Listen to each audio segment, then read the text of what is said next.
বাংলাদেশ অস্ট্রেলিয়াকে 6 উইকেটে হারিয়ে 2-0 সিরিজ জিতলো। ইতিহাস গড়ল বাংলাদেশ।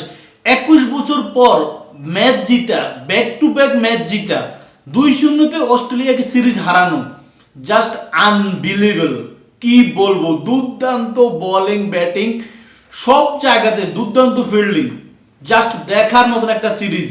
মাইটি অস্ট্রেলিয়া যারা এখনো ডিফেন্ডিং চ্যাম্পিয়ন ওডিআইতে, তাদেরকে আমরা আমাদের মাটিতে 189 রানে আটকিয়ে ফেলেছি।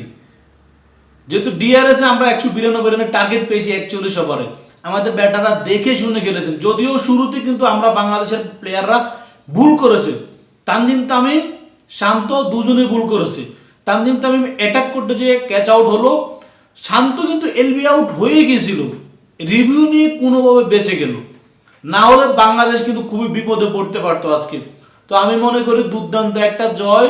শান্ত এবং কি লিটন কুমার দাস সবাই, নিজ সৌম্য সরকার আজকে সুযোগ পেয়ে কাজে লাগিয়েছেন। এরকম কাজে লাগাইতে হবে যারা সুযোগ পাবেন। বলার মোস্তাফিজুর রহমান, তাসকিন আহমেদ আউটস্ট্যান্ডিং, শুরুতেই 0 রানে 3-3টে উইকেট। কি বলবো ভাই, আজকের ম্যাচ দেখে এত আনন্দ লাগতেছে।